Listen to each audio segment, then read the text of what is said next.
गोवंशीय पशुओं के संरक्षण को लेकर जिला प्रशासन मुस्तैदी के साथ काम करता हुआ दिखाई दे रहा है।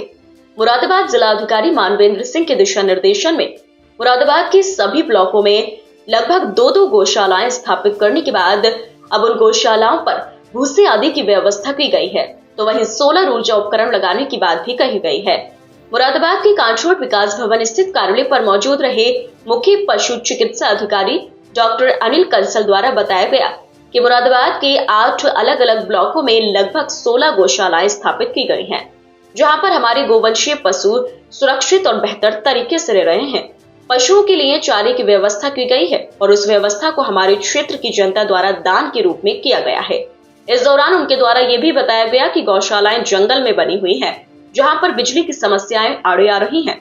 इस समस्या के समाधान को लेकर जिलाधिकारी महोदय द्वारा सोलर ऊर्जा के उपकरण लगवाए जा रहे हैं। फंड को जारी किया गया है। जल्द ही सभी गौशालाओं में चारा मशीन व गोवंश पशुओं को पानी की व्यवस्था के लिए सोलर ऊर्जा पंप लगाने की तैयारी की जा रही है। आप विदित हैं कि निराश्रित गोवंश संरक्षण माननीय मुख्यमंत्री जी की महत्वाकांक्षी योजनाओं में से एक है। जब से जनपद में जिलाधिकारी मानवेंद्र सिंह जी आए हैं, वह स्वयं इस पर बहुत अच्छा केंद्र बनाए हुए हैं। सर्वप्रथम उन्होंने समस्त विकास खंडों में दो गौआश्रय स्थलों का सृजन कराया। इन गौआश्रय स्थलों में मनरेगा, CSR फंड और क्षेत्र पंचायत निधि से एक शेड बनाए गए हैं, जिनकी क्षमता 100 गौवंश संरक्षित करने की है। साथ ही इनमें एक भूसा गोदाम बनाया गया है, एक चौकीदार कक्ष बनाया गया है और गौवंशों को टहलने की जगह बनाई गई है, एक 4 दीवारी भी है।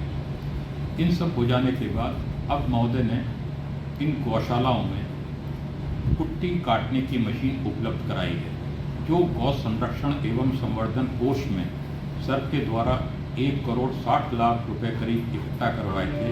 उनके सहयोग से अब 16 गौ आश्रय स्थलों में 5,05,846 रुपए खर्च कर एक कुट्टी काटने की मशीन दी गई है।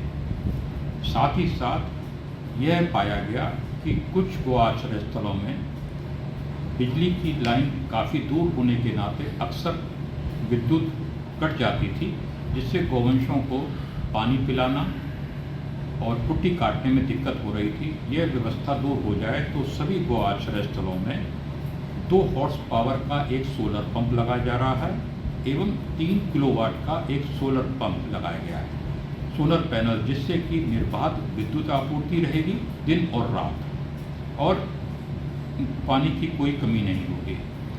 इसलिए इस कार्य हेतु 43,39,600 रुपये कल ही जिलाधिकारी महोदय द्वारा कार्यदायी संस्था को उपलब्ध कराए गए हैं, जो अगले 15 दिनों में सभी गौ आश्रय स्थलों में इन सोलर सिस्टम्स का इंस्टॉलेशन करवा देगी। सर, पशुओं के चारे के लिए क्या व्यवस्था की गई है? जिलाधिकारी महोदय द्वारा समस्त गौ आश्रय स्थलों से 10-10 ग्राम सभाएं लिंक की गई हैं। इन ग्राम सभाओं में श्रेणी 5 और श्रेणी 6 मतलब ऊसर, बंजर एवं चारागाह की भूमियों पर उप जिलाधिकारियों से उन्हें कब्जा मुक्त करवाया गया है और उन पर हरा चारा बुआया जा रहा है। कुछ गौआश्रय स्थलों से लिंक की गई ग्राम सभाएं बेशक गौआश्रय स्थल के नज़दीक थीं, परंतु छोटी होने के कारण उनके उन ग्राम सभाओं में श्रेणी 5 और श्रेणी 6 की भूमि या तो नहीं थी या कम थी। उनको बदलकर अब बड़ी ग्राम सभाओं को जोड़ दिया गया है।